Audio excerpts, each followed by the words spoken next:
Hi ಕಲ್ಪಾಸ್ ಚಾನಲ್ಗೆ ಎಲ್ಲರಿಗೂ ಸ್ವಾಗತ. ಇವತ್ತು ನಾನು ಮಾವಿನಕಾಯಿಯಿಂದ ಚಟ್ನಿ ಮಾಡ್ತಾಯಿದ್ದೀನಿ. ತುಂಬಾ ಟೇಸ್ಟಿಯಾಗಿರುತ್ತೆ ಈ ಚಟ್ನಿ. ಯಾವ ರೀತಿ ಮಾಡೋದು ಅಂತ ನೋಡ್ಕೊಳ್ಳೋಣ ಬನ್ನಿ.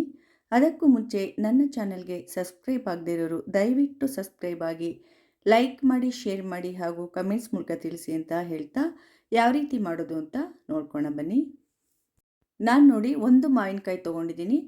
ಇದು ಸಿಹಿ ಮಾವಿನಕಾಯಿ, ತುಂಬ ಹುಳಿ ಇಲ್ಲ, ಮಾಮೂಲಿ ಗಿಣಿಮೂತಿ ಮಾವಿನಕಾಯಿ ಸಿಗುತ್ತಲ್ವ ಅದು. ಅದನ್ನು ನಾನು ಇವಾಗ ಇದರ ಸಹಾಯದಿಂದ ಎರ್ಕೊಳ್ತೀನಿ. ಸಿಪ್ಪೆಲ್ಲ ತೆಗಿಬೇಕು, ಅಥವಾ ಚಾಕು ಸಹಾಯದಿಂದ ಕೂಡ ತೆಗಿಬೋದು. ಇವಾಗ ಸಿಪ್ಪೆ ಎಲ್ಲ ತೆಕ್ಕೊಂಡಿದ್ದೀನಿ ನೋಡಿ ಪೂರ್ತಿಯಾಗಿ. ನೋಡಿ ನಾನು ಇದನ್ನು ತುರ್ಕೊಳ್ತೀನಿ. ಇದನ್ನು ಮಾವಿನಕಾಯಿ ಎಲ್ಲ ಪೂರ್ತಿಯಾಗಿ ತುರ್ಕೊಂಡಿದ್ದೀನಿ ನೋಡಿ. ಇವಾಗ ನಾನು ಒಂದು ಬಟ್ಲಿನಷ್ಟು ಮಾವಿನಕಾಯಿ ಆಗಿದೆ. ಒಂದು ಮಾವಿನಕಾಯಿದು ಬಾಣಲೆ ಇಟ್ಕೊಂಡಿದ್ದೀನಿ ಗ್ಯಾಸ್ ಮೇಲೆ. ಮೆಣಸಿನ್ಕಾಯಿನ ಫಸ್ಟು ಹುರ್ಕೊಳ್ತಾ ಇದ್ದೀನಿ. ಬ್ಯಾಡಗಿ ಮೆಣಸಿನ್ಕಾಯಿ 6ರಿಂದ 7, ಗುಂಟೂರು ಮೆಣಸಿನ್ಕಾಯಿ ಒಂದು 5 ಹಾಕ್ಕೊಂಡಿದ್ದೀನಿ. ಖಾರ ತುಂಬ ತಿನ್ನಲ್ಲ ಅನ್ನೋದಾದರೆ 3 ಹಾಕ್ಕೊಳ್ಳಿ. ಗುಂಟೂರು ಬ್ಯಾಡಗಿ ಒಂದು 4 ಹಾಕ್ಕೊಂಡ್ರೆ ಸಾಕಾಗತ್ತೆ. ಸ್ವಲ್ಪ ಎಣ್ಣೆ ಹಾಕ್ಕೊಂಡ್ಬಿಟ್ಟು ಕ್ಲೀನಾಗಿ ಹುರ್ಕೋಬೇಕು.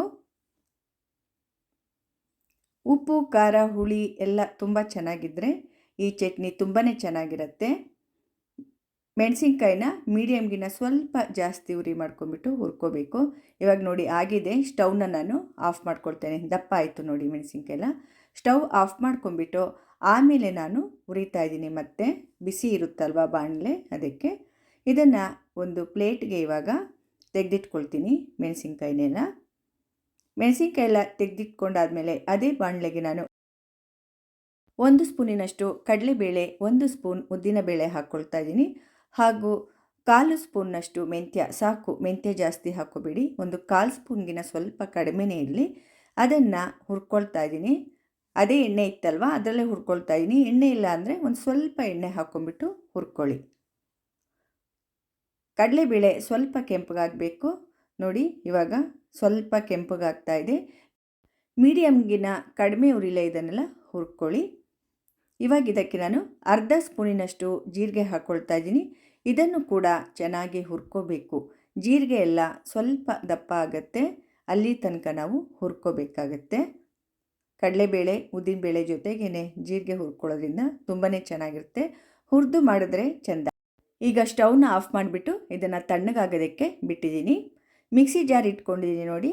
ಅದಕ್ಕೆ ನಾನು ಮೆಣಸಿನ್ಕಾಯಿ ಎಲ್ಲ ಫಸ್ಟ್ ಹಾಕ್ಕೊಳ್ತಾ ಇದ್ದೀನಿ. ಹಾಗೂ ಹುರಿದಂತಹ ಕಡಲೆಬೇಳೆ, ಉದ್ದಿನಬೇಳೆ, ಜೀರಿಗೆ ಕೂಡ ತಣ್ಣಗಾದ ಮೇಲೆ ಹಾಕ್ಕೊಂಡಿದ್ದೀನಿ. ಇದಕ್ಕೆ ಬೆಳ್ಳುಳ್ಳಿ ಒಂದು 7ರಿಂದ 8 ಎಸಳು ಹಾಕ್ಕೋಬೇಕು. ಮಾವಿನಕಾಯಿನ ಇಷ್ಟು ತೊಗೊಂಡಿದ್ದೀನಿ ನೋಡಿ. ಅದಕ್ಕೆ ಈಗ ನಾನು ಬೆಲ್ಲನ 1 ಬಟ್ಲಷ್ಟು ಮಾವಿನಕಾಯಿ ಇದೆ, 2 ಸ್ಪೂನಿನಷ್ಟು ಬೆಲ್ಲ ಹಾಕ್ಕೊಳ್ತಾ ಇದ್ದೀನಿ. ಬೇಕಿದ್ದರೆ ಅದರಲ್ಲಿ ಅರ್ಧ ಹಾಕ್ಕೊಳ್ಳಿ, ಇಲ್ಲ ಅಂದರೆ ಪೂರ್ತಿಯಾಗಿ ಹಾಕ್ಕೊಳ್ಳಿ. ನಾನು ಪೂರ್ತಿ ಹಾಕ್ಕೊಂಡಿದ್ದೀನಿ, ತುಂಬಾ ಟೇಸ್ಟಿಯಾಗಿರುತ್ತೆ. 2 ಸ್ಪೂನ್ ಇದೆ ಅದು ಬೆಲ್ಲ. ಉಪ್ಪು ನೋಡಿ, ಅರ್ಧ ಸ್ಪೂನಿನಷ್ಟು ಉಪ್ಪನ್ನು ಹಾಕ್ಕೊಳ್ತಾ ಇದ್ದೀನಿ. ಇವಾಗ ಇದನ್ನೆಲ್ಲ ನೀರು ಹಾಕೋದು ಬೇಡ, ಹಾಗೆ ಮಿಕ್ಸಿ ಮಾಡ್ಕೊಳ್ಳಿ. ನೋಡಿ ನಾನು ಒಂದು ಸ್ವಲ್ಪ ಮಿಕ್ಸಿಗೆ ಹಾಕ್ಕೊಂಡಿದ್ದೀನಿ. ಈ ರೀತಿಯಾಗಿದೆ. ಬೆಲ್ಲ ಹಾಕಿರೋದ್ರಿಂದ ಸ್ವಲ್ಪ ಅಂಟಿದಂತಾಗಿದೆ. ಸ್ಪೂನಲ್ಲಿ ಈ ರೀತಿ ಅಂದ್ಬಿಟ್ಟು ಮತ್ತೆ ಒಂದು ಸಲ ನಾವು ಮಿಕ್ಸಿಗೆ ಹಾಕ್ಕೋಬೇಕು. ಇದನ್ನು ನೋಡಿ ಇನ್ನೊಂದು ಸಲ ಹಾಕ್ಕೊಂಡಿದ್ದೀನಿ. ಇದು ತುಂಬ ನುಣ್ಣಗೇನಾಗಲ್ಲ, ಇಷ್ಟಿದ್ದರೆ ಸಾಕಾಗತ್ತೆ. ಇದನ್ನು ಕೂಡ ಸ್ಪೂನಿಂದ ಎಲ್ಲ ಈ ರೀತಿ ಮಾಡ್ಕೋಬೇಕು ಕ್ಲೀನಾಗಿ. ಆನಂತರ ಇದಕ್ಕೆ ನಾನು ಮಾವಿನಕಾಯಿ ತುರಿನ ಹಾಕ್ಕೊಳ್ತಾ ಇದ್ದೀನಿ. ಕೊನೆಯಲ್ಲಿ ಮಾವಿನಕಾಯಿ ತುರಿ ಹಾಕ್ಕೊಂಡ್ರೆ ಒಳ್ಳೆಯದು. ಇವಾಗ ಇದಕ್ಕೂ ಕೂಡ ನೀರು ಹಾಕೋದು ಬೇಡ, ಹಾಗೆ ಮಿಕ್ಸಿಗೆ ಹಾಕ್ಕೊಳ್ತಾ ಇದ್ದೀನಿ. ನೋಡಿ ಕರೆಕ್ಟಾಗಿ ಆಗಿದೆ. ತುಂಬ ನುಣ್ಣಗಿದನ್ನು ಮಾಡ್ಕೊಳ್ಳೋದು ಬೇಡ, ಇಷ್ಟಿದ್ದರೆ ಸಾಕಾಗತ್ತೆ. ನೋಡಿ ಈ ರೀತಿ ಆಗಿದೆ. ಇಷ್ಟ ಆದರೆ ಸಾಕು, ಚೆನ್ನಾಗಿರುತ್ತೆ ಮಾವಿನಕಾಯಿ ಚಟ್ನಿ. ಉಪ್ಪು, ಹುಳಿ, ಖಾರ ತುಂಬ ಚೆನ್ನಾಗಿರುತ್ತೆ. ಸಿಹಿ ಬೇರೆ ಹಾಕಿದ್ದೀವಲ್ವ. ಮತ್ತು ಅದೇ ಬಾಣಲೆ ಇಟ್ಕೊಂಡಿದ್ದೀನಿ. ಇದಕ್ಕೆ ನಾನು ಇವಾಗ ಎಣ್ಣೆ ಹಾಕ್ಕೊಳ್ತಾ ಇದ್ದೀನಿ. 1 ಸ್ಪೂನ್ ಹಾಕಿದ್ರೆ ಸಾಕಾಗಲ್ಲ. ಇದಕ್ಕೆ ಒಂದು 3 ಟೇಬಲ್ ಸ್ಪೂನಿನಷ್ಟು ಎಣ್ಣೆನ ಈ ರೀತಿಯಾಗಿ ಹಾಕ್ಕೋಬೇಕು. ಎಣ್ಣೆ ಕಾಯ್ದ ನಂತರ ಇದಕ್ಕೆ ಅರ್ಧ ಸ್ಪೂನಿನಷ್ಟು ಸಾಸಿವೆ ಹಾಕ್ಕೊಳ್ತಾ ಇದ್ದೀನಿ.